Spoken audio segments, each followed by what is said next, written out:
ஓம் நமோ நாராயணாய. அனைவருக்கும் வணக்கம். திருமலைக்கு நடந்து போகக்கூடிய ஸ்ரீவாரிமெட்டு நடைபாதை பற்றி தான் இன்றைக்கி டீட்டெயிலாக பார்க்க போகிறோம். வீடியோவை ஸ்கிப் பண்ணாமல் முழுசாக பாருங்கள். திருமலை திருப்பதி கொடுத்த தகவல்களை உடனுக்குடனே தெரிஞ்சுக்க சாகிமா உலக் வாட்ஸ்அப் சேனலில் ஜாயின் பண்ணிக்கோங்க. டிஸ்கிரிப்ஷனில் லிங்க் இருக்கும். ஸ்ரீவாரிமெட்டு நடைபாதைக்கு பஸ்லேயோ அல்லது ஆட்டோலேயோ போனோம்னா நம்மளை இந்த இடத்துல தான் இறக்கி விடுவாங்க.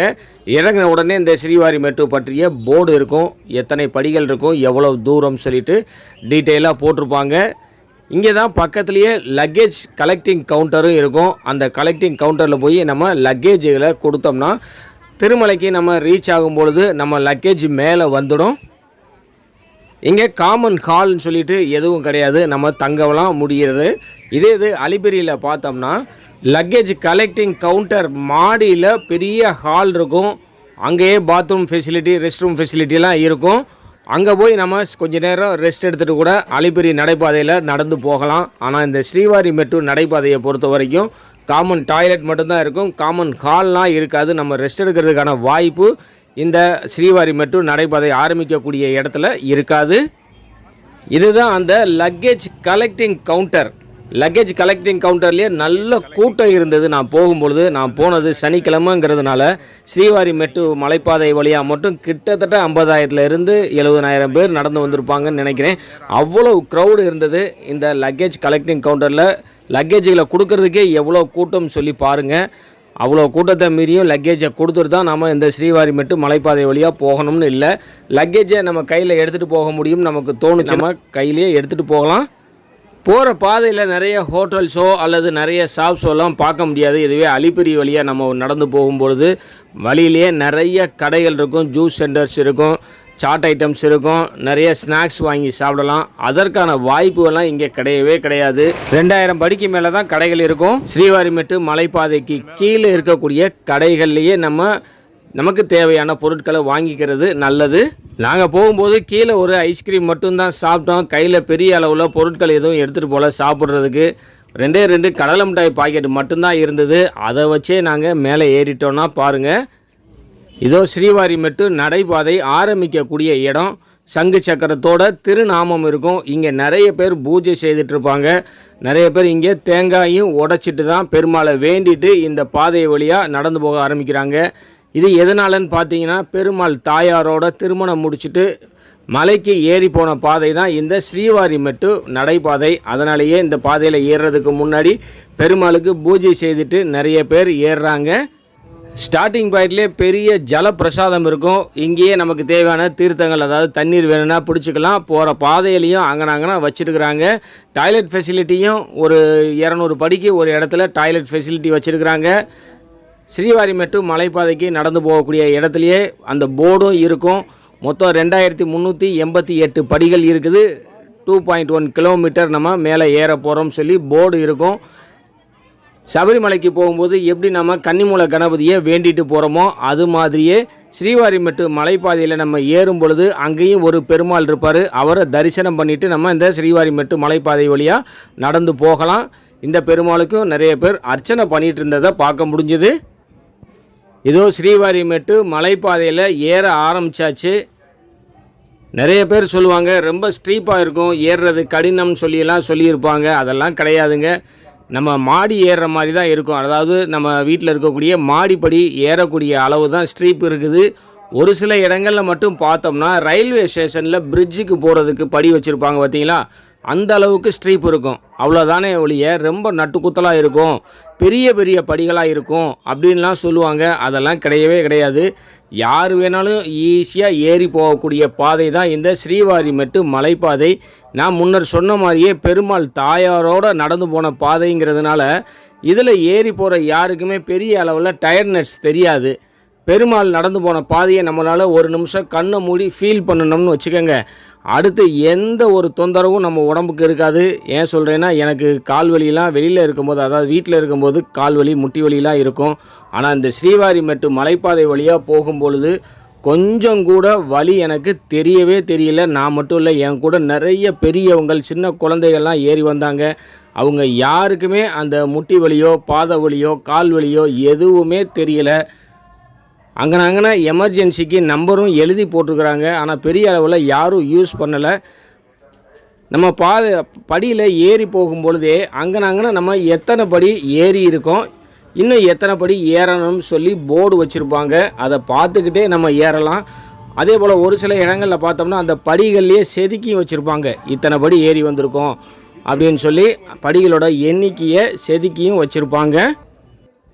இந்த ஸ்ரீவாரிமெட்டு மலைப்பாதையானது திருப்பதி பஸ் ஸ்டாண்டில் இருந்து கிட்டத்தட்ட ஒரு 20 கிலோமீட்டர் தூரம் இருக்கும்னு வச்சுக்கோங்க. இந்த 20 கிலோமீட்டர் தூரம் வர்றதுக்கு நமக்கு பஸ் வசதி இருக்குது. சென்ட்ரல் பஸ் ஸ்டாண்டில் 4ஆம் நம்பர் பிளாட்ஃபார்மில் பஸ் இருக்கும். அதே போல் திருப்பதி ரயில்வே ஸ்டேஷன் ஆப்போசிட்டில் விஷ்ணு நிவாசம் பக்கத்துலேயே ஸ்ரீவாரிமெட்டுக்கு போகக்கூடிய பஸ்கள் நிற்கும். ஃப்ரீ பஸ்களும் அவைலபிள் இருக்குது. காலையில் 5 மணியில் இருந்தே பஸ்கள் இருக்குது. 2 இடத்துல இருந்துமே ஃப்ரீ பஸ்ஸும் காலையில் 5 மணி 6 மணியில் இருந்து அவைலபிளாக இருக்கும். ஏன்னா கம்பேரிட்டிவ்லி ஃப்ரீ பஸ் வந்து கொஞ்சம் கம்மியாக இருக்கும். நம்ம பணம் கட்டி போகிற பஸ்கள் நிறைய இருக்கும். ப்ரைவேட் ஆட்டோ மூலமோ அல்லது கார் மூலமோ நம்ம வர்றதுனாலும் வரலாம். ஓன் வெஹிக்கிளில் வந்தாலும் இங்கே பெரிய பார்க்கிங் வசதி இருக்குது. அங்கே நம்ம வண்டியை நிப்பாட்டிட்டு மேலே போகலாம். ஸோ போக்குவரத்தை பொறுத்த வரைக்கும் ஸ்ரீவாரிமெட்டுக்கு வர்றதுக்கு ரொம்ப ஈஸி தான். ஸ்ரீவாரிமெட்டு மலைப்பாதைக்கு வர்ற பாதையில் தான் ஸ்ரீனிவாச மங்காபுரம் கோவில் இருக்குது. நீங்கள் ஒருவேளை இந்த ஸ்ரீவாரிமெட்டு மலைப்பாதை வழியாக நடந்து வரணும்னு நினச்சிங்கன்னா மறக்காமல் ஸ்ரீனிவாஸ் மங்காபுரம் போயிட்டு அதற்கப்புறமா இங்கே வாங்க. ஸ்ரீனிவாச மங்காபுரத்தில் இருந்தும் இந்த ஸ்ரீவாரிமெட்டுக்கு வர்றதுக்கு நிறைய ஆட்டோஸ், பஸ்ஸஸ், ஷேர் ஆட்டோஸ்ன்னு சொல்லிட்டு நிறைய வசதிகள் இருக்குது. 50 ரூபா கொடுத்தோம்னா போதும், நம்மளை கொண்டு வந்து இந்த ஸ்ரீவாரிமெட்டு மலைப்பாதையில் விட்டுருவாங்க. நான் சொன்னது ஸ்ரீனிவாச மங்காபுரத்துலேருந்து ஸ்ரீவாரிமெட்டு வர்றதுக்கு 50 ரூபா சார்ஜ் பண்ணுறாங்க ஒருத்தருக்கு. அங்கன நம்ம நடந்து போகிற பாதையில் சைடில் பார்த்தோம்னா அவங்க வேண்டுதல் வச்சுக்கிட்டு வீடு கட்டுறதுக்காக கற்களை வீடு மாதிரி அடுக்கி வச்சுருப்பாங்க. அதை 2 சைடுலையுமே பார்க்க முடியும். முதல் படியிலேருந்து கடைசி படி வரைக்கும் நிறைய வீடுகள் கட்டணும்னு சொல்லி நிறைய பக்தர்கள் அவங்களோட வேண்டுதலை வேண்டிக்கிட்டு இங்கே கற்களை அடுக்கி வச்சுருப்பாங்க. நம்மளும் வேண்டதாக இருந்தால் வேண்டி கற்களை அடுக்கி வைக்கலாம். அதே போல் நம்மளை போல் யாரெல்லாம் இந்த மாதிரி கற்களை அடுக்கி வச்சுருக்காங்க அவங்களோட வேண்டுதல்கள்லாம் நிறைவேறணும், அவங்க எல்லாருமே வீடு கட்டணும்னு சொல்லி பெருமாளை வேண்டிக்கிட்டே நாம் நடந்து போகலாம். நடந்து போகிற பாதையில் ஃபுல்லாக செட்டு போட்டிருப்பாங்க. ஒரு சில இடங்களில் மட்டும் இப்போ நீங்கள் பார்க்குற மாதிரி செட்டு இருக்காது. ஒருவேளை அந்த செட்டு அமைக்கிற வசதி இல்லாத காரணத்தினால இந்த இடங்களில் செட்டு அமைக்காமல் இருப்பாங்க. அல்லது வனவிலங்குகள் கிராஸ் பண்ணக்கூடிய இடங்களாக இருக்கும், அதனால் செட்டு போடாமல் இருக்கலாம். என்னடா இது வனவிலங்குகள் கிராஸ் பண்ணுற இடம் சொல்கிறியன்னு சொல்லி நீங்கள் நினைக்கலாம். ஆமாம், இங்கே வனவிலங்குகள் கொஞ்சம் அதிகம்தான். ஆனாலும் நல்ல பாதுகாப்பு நமக்கு டிடிடி செஞ்சுருக்கிறாங்க. ஃபாரஸ்ட் டிபார்ட்மெண்ட்லேருந்து அங்கன நின்றுட்டே இருப்பாங்க, கண்காணிச்சிட்டே இருப்பாங்க. அதனால் எந்த விதமான பயமும் நமக்கு தேவையே கிடையாது. சின்ன குழந்தைகளை அழைச்சிட்டு போகும்போது மட்டும் கவனமாக அழைச்சிட்டு போகணும். ஏன்னா சிறுத்தைகள் வரும்பொழுது அந்த சின்ன குழந்தைகளை மட்டும்தான் கவ்விட்டு போகுது. குழந்தைய நம்ம கையை பிடிச்சி வந்துட்டு இருந்தாங்கன்னா சிறுத்தைகள் பெரிய அளவில் அட்டாக் பண்ணுறது கிடையாது. மோஸ்ட்லி பெரியவங்களை சிறுத்தைகள் அட்டாக் பண்ணுறதும் கிடையாது. எந்த விதமான பயமும் வேண்டாம். ஏன்னா இந்த பாதை பெருமாள் போன பாதை, அதனால நம்ம அவரை வேண்டிட்டு போய்கிட்டே இருக்கலாம். இந்த பாதை ஸ்ட்ரீப்பாக இருக்குன்னு சொல்லுவாங்க. ஸ்ட்ரீப்பாலாம் இருக்காது, சின்ன சின்ன படிகளாக தான் இருக்கும். நடந்து போகும்போது ரைட்டு லெஃப்ட்டுன்னு சொல்லிட்டு நிறைய டேர்ன்ஸ் வரும். அலிப்பிரியில் நம்ம போகும்பொழுது கொஞ்சம் படிகள் இருக்கும், அப்புறம் கொஞ்சம் இடத்துல நடந்து போகிற மாதிரி இருக்கும். ஆனால் அந்த ஸ்ரீவாரிமெட்டுவை பொறுத்த வரைக்கும் ஃபுல்லாக படிகள் மட்டும்தான் இருக்கும். அதனால தான் நம்ம வேகமாக ஏறுறதுக்கான வாய்ப்பு இங்கே இருக்குது. ஸ்ரீவாரிமெட்டு நடைபாதையில் நடந்து போகும்போது ரைட்டு லெஃப்ட்டுன்னு சொல்லிட்டு நிறைய இடத்துல டேர்ன்ஸ் இருக்கும். டேர்ன் பண்ணி போகிற மாதிரி இருக்கும். அந்த இடத்துல நம்ம உட்காரதுக்கு வசதியாகவும் இருக்கும். ஒரு 50 படி இல்லை 100 படி கணக்கு வச்சுக்கோங்க. உட்காந்து போங்க. நான் எப்போவுமே ரொம்ப மெதுவாக நிதானமாக நடந்து போகக்கூடிய ஆள். அலிப்பிரியிலலாம் நடந்து போகும்போது கிட்டத்தட்ட 6 மணி நேரம் 7 மணி நேரம்லாம் நடந்து போயிருக்கிறேன். அப்படியாப்பட்ட ஆள் இந்த ஸ்ரீவாரிமெட்டு பாதையில் அவ்வளோ மெதுவாக தான் போனேன். அப்படி போய் கரெக்டாக 2.5 மணி நேரத்தில் ஏறிட்டேன். இத்தனைக்கும் வீடியோ எடுத்துக்கிட்டே போனேன், நண்பர் கூட பேசிக்கிட்டே தான் போனேன். அப்படி இருந்து நானே 2.5 மணி நேரத்தில் ஏறிட்டேன்னா பார்த்துக்குங்க. கொஞ்சம் வேகமாக கடன்னு ஏறக்கூடிய ஆட்களாக இருந்தால் அவ்வளோ வேகமாக ஏற வேண்டிய அவசியம் இல்லை. நிதானமாக நீங்கள் போனாலே போதும். கடன்னு வேகமாக ஏறக்கூடிய ஆட்களாக இருந்தால் 3/4 மணி நேரத்தில் திருமலையை அடைஞ்சிடலாம். 1100 படி வந்தோடனே இது மாதிரி கவுண்டர்ஸ் வந்துடும். அது என்னன்னு பார்த்தோம்னா கீழ் திருப்பதியில் ஃப்ரீ தரிசன டோக்கன் கொடுப்பாங்க. திவ்ய தரிசன டோக்கனை இங்கே ஸ்கேன் பண்ணிட்டு போகணும் 1250வது படியில். அதனாலேயே 1100வது படியிலேருந்தே சின்ன சின்ன கவுண்டர்ஸாக போட்டிருப்பாங்க. நான் காலையில் ஒரு 10:30 மணிக்கு தான் ஏற ஆரம்பித்தேன். சனிக்கிழமைங்கிறதுனால அதிகாலையிலே, அதாவது 6 மணிலேருந்து இங்கே டோக்கன் கொடுத்துட்டு இருந்தாங்க. அந்த டோக்கன் எல்லாமே முடிஞ்சிடுச்சு. ஸோ இந்த கவுண்டர் எல்லாமே ஃப்ரீயாக தான் இருந்தது. யாராவது டோக்கன் வாங்கிட்டு வந்தாங்கன்னா அந்த டோக்கனை ஸ்கேன் பண்ணுறதுக்காகவே அங்கே ஆஃபீஸர்ஸும் உட்காந்துருந்தாங்க. இதுதான் அந்த டோக்கனை ஸ்கேன் பண்ணக்கூடிய இடம். இங்கே தான் நம்ம கொண்டு வரக்கூடிய திவ்ய தரிசன டோக்கனை ஸ்கேன் பண்ணுறாங்க. திவ்ய தரிசன டோக்கனை ஸ்கேன் பண்ணாமல் நம்ம போயிட்டோம்னா அங்கே தரிசனத்துக்கு அலோவ் பண்ண மாட்டாங்க. ஸோ நம்ம சப்ஸ்கிரைபர்ஸ் ஞாபகத்தில் வச்சுக்கோங்க. நீங்கள் ஸ்ரீவாரிமெட்டு மலைப்பாதை வழியாக வரும்பொழுது கீழே 50வது படியில் திவ்ய தரிசன டோக்கன், ஃப்ரீ தரிசன டோக்கன் கொடுப்பாங்க. அதை இந்த 1250வது படியில் வந்து ஸ்கேன் பண்ணிவிட்டு போகணும். இதுதான் அந்த ஸ்கேன் பண்ணக்கூடிய கவுண்டர். சனிக்கிழமைங்கிறதுனால அதிகாலையிலேயே டோக்கன் முடிஞ்சிடுச்சு. அதே போல் பாதி வழி நம்ம ஏறி வந்துட்டோம்னு சொல்லி ஒரு நிம்மதியும் இந்த இடத்துக்கு வந்தோம்னா நமக்கு கிடைக்கும். பாதி வழி, அதாவது பாதி படி ஏறிட்டோம், 1250 படி வரைக்கும் ஏறிட்டோம், இன்னும் அவ்வளோதான், ஒரு 1100 சில்லற படி தான் இருக்குன்னு சொல்லி நினச்சிட்டு நம்ம ஏற ஆரம்பிக்கலாம். இந்த இடத்துலையும் கொஞ்சம் ஷெட்டு இல்லாமல் இருந்தது. பெரிய அளவில் வெயில் தெரியவே தெரியாது. இந்த மலையில் ஏற ஏற அந்த 2 சைடும் இருக்கக்கூடிய இயற்கையை ரசிச்சுக்கிட்டே போகலாம். நிறைய மூலிகைகள் இங்கே இருக்கும். அதை மேலே பட்ட காற்றை நம்ம சுவாசிக்கும் பொழுது நம்ம நுரையீரலுக்காக இருக்கட்டும், உடலில் இருக்கிற மற்ற உறுப்புகளாக இருக்கட்டும், எல்லாமே சுத்திகரிப்பு ஆகிடும். உடம்பும் லேசாக வேர்க்கும். அப்படி வேர்த்தால் தான் நல்லது. அப்படியே ஏற ஏற ஏற ஏற ஒரு சில இடங்களில் குளிர்ந்த காற்று அடிக்கும். அதை அப்படியே ரம்யமாக நம்ம ஃபீல் பண்ண முடியும். சந்திரகிரி மண்டலத்தை ஆண்ட கிருஷ்ணதேவராய மன்னர் இந்த ஸ்ரீவாரிமெட்டு மலைப்பாதை வழியாக தான் போய் பெருமாளை தரிசனம் பண்ணியிருக்கிறாரு. அந்த பாதை வழியாக தான் நம்ம போகிறோம்.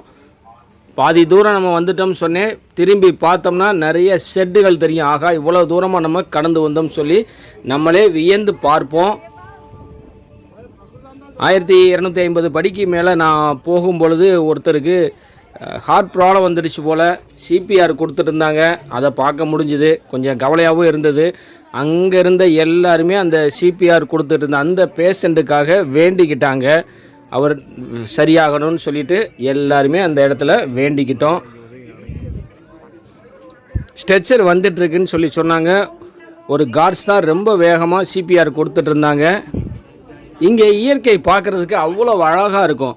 ஸ்ரீவாரிமெட்டு மலைப்பாதை வழியாக நடந்து போகும்பொழுது அவ்வப்போது பின்னாடி திரும்பி பாருங்கள். அந்த இயற்கை சூழல் உங்களுக்கு நல்ல ஒரு ஃபீலை கொடுக்கும். ஸ்ரீவாரிமெட்டு மலைப்பாதை ஆரம்பிக்கக்கூடிய இடத்துல லக்கேஜ் கலெக்டிங் கவுண்டர் இருக்கும். அங்கே போய் நம்மளுடைய லக்கேஜுகளை டெபாசிட் பண்ணிட்டோம்னா மேலே ஏறின உடனே லக்கேஜ் ரீகலெக்டிங் கவுண்டர் இருக்கும். அங்கே போய் நம்ம லக்கேஜுகளை திரும்ப வாங்கிக்கிடலாம்.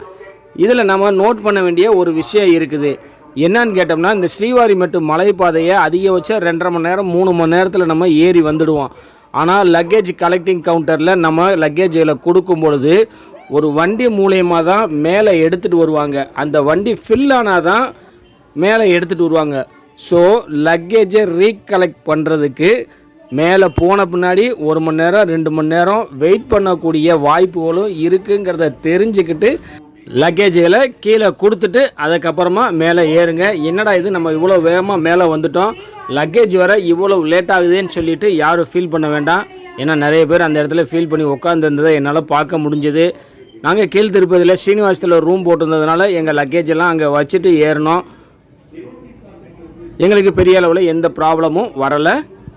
ஸ்ரீவாரிமெட்டு மலைப்பாதை வழியாக நாம் போகும்பொழுது மேலே பெருமாளுக்கு ஏதாவது அபிஷேகங்கள் நடந்துட்டு இருந்ததுன்னா அந்த மணி ஓசையை இங்கே இருக்கக்கூடிய ஸ்பீக்கர் மூலயமா நம்ம கேட்டுக்கிட்டே ஏறலாம். அதே போல் அனௌன்ஸ்மெண்ட்டும் வந்துக்கிட்டே இருக்கும். அதாவது ஃப்ரீ டோக்கன் எவ்வளவு அவைலபிள் இருக்குது அல்லது முடிஞ்சிருச்சுங்கிறத சொல்லிகிட்டே இருப்பாங்க. நான் போனது சனிக்கிழமைங்கிறதுனால ஃப்ரீ டோக்கன் ஃபுல்லாகவே முடிஞ்சிடுச்சு. அதை அனௌன்ஸ் பண்ணிகிட்டே இருந்தாங்க. ஃப்ரீ டோக்கன் இல்லைன்னா வருத்தப்படாதீங்க, ரெகுலர் சர்வ தரிசனத்துக்கு போயிடுங்க. அதாவது VQC 2 மூலமாக போய் பெருமாள் தரிசனம் பார்க்கலாம்னு சொல்லிட்டு எல்லா லாங்குவேஜ்லையுமே அனௌன்ஸ் பண்ணிகிட்டே இருந்தாங்க. இந்த வீடியோ பார்க்குறதுக்கு உங்களுக்கு கொஞ்சம் லென்த்தியான வீடியோவாக தெரியும். ஆனால் இந்த வீடியோ பார்த்தீங்கன்னா ஸ்ரீவாரிமெட்டு மலைப்பாதை வழியாக ஏறி போன ஃபீல் உங்களுக்கு கண்டிப்பாக கிடைக்கும். நான் முன்ன சொன்ன மாதிரியே சந்திரகிரி மண்டலத்தை ஆண்ட கிருஷ்ணதேவராய மன்னர் ஏறி போன, அதாவது திருமலைக்கு போன பாதை இதுன்னு சொல்லியிருந்தேன். அப்பேற்பட்ட மன்னர் போகக்கூடிய பாதையில் நம்மளை போன்ற சாமானியர்களை அந்த காலங்களில் அனுமதிச்சிருக்க வாய்ப்பு இல்லை. அந்த பாக்கியம் அந்த வாய்ப்பு நமக்கு இப்போ கிடச்சிருக்குங்கிறது நிதர்சனம். ஸ்ரீவாரிமெட்டு நடைபாதை ஆரம்பிக்கக்கூடிய இடத்துல மொட்டை போடக்கூடிய, அதாவது முடிகாணிக்கை கொடுக்கக்கூடிய வசதி இருக்கான்னு சொல்லி ஒரு சிலர் கமெண்டில் கேட்டிருந்தீங்க. ஒருவேளை நீங்கள் முடிகாணிக்கை கொடுக்கணும்னு பிரியப்பட்டீங்கன்னா தேவஸ்தானத்தோட முடிகாணிக்கை நிலையமானது ஸ்ரீனிவாச மங்காபுரத்தில் இருக்குது. அங்கே நீங்கள் முடிகாணிக்கை செலுத்திட்டு இந்த ஸ்ரீவாரிமெட்டு மலைப்பாதை வழியாக நடந்து வரலாம். பேசிக்கிட்டு கிட்டத்தட்ட நம்ம 2300 படி ஏறி வந்துட்டோம். இன்னும் 88 படிகள் தான் மீதம் இருக்குது. இந்த படிகளில் நார்மலாக ஏறி வர்றதே ஒரு சிலருக்கு கஷ்டமாக இருக்குது. ஆனால் சில பேர் சூடம் ஏற்றிட்டே வருவாங்க. ஃபேமிலியாக வர்றாங்க, குழந்தைகளை அழைச்சிட்டு வர்றாங்க.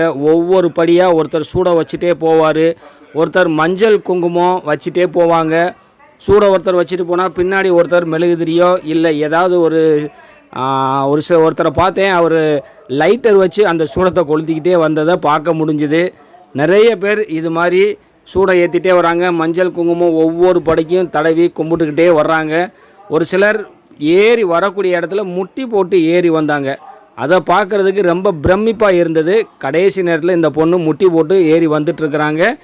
அங்கே இருக்கக்கூடிய மஞ்சளில் தங்களுடைய வேண்டுதல்களையும் ஒரு சிலர் எழுதிட்டு இருக்கதை நம்மளால் பார்க்க முடிஞ்சுது. திருமலையில் பெருமாள் தரிசனம் முடிச்சுட்டு உண்டியல் காணிக்கையை போட்ட பின்னாடி பரிமளக்கல்லில் நம்மளுடைய வேண்டுதல்களை எழுதுறதை பார்த்துருப்போம். இப்போ பரிமளக்கல்லில் எழுதுறதுக்கு நம்மளை அலோவ் பண்ணுறது இல்லை. அதே மாதிரி இங்கேயும் ஒவ்வொருத்தரும் அவங்களுடைய வேண்டுதல்களை அந்த மஞ்சளில் எழுதுறதை பார்க்க முடியுது. இதுதான் ராதி ரத மண்டபம். மேலே ஏறி வந்துட்டோம். கடைசியில் நம்ம பார்க்கக்கூடியது ராதி ரத மண்டபம். இந்த மண்டபம் ஒரு காலத்தில் கல் ரதமாக இருந்திருக்குது. அந்த கல் ரதமானது இந்த இடத்துல அப்படியே நின்ன பின்னாடி பூமி உள்ளர புதஞ்சு புதஞ்சு புதஞ்சு புதஞ்சு மண்டபம் ஆயிடுச்சு. அதனால தான் இதை ராதி ரத மண்டபம்னு சொல்கிறாங்க. இது ரதமாக இருந்தால் எப்படி இருக்குன்னு பாருங்கள். அடியில் தேர் சக்கரமெல்லாம் இருக்குது. அதுதான் பெரிய விஷயம். இந்த மண்டபத்துக்கு நடுவில் ஒரு சிலர் காயினை நிப்பாட்டி வைக்கிறத பார்க்க முடிஞ்சுது.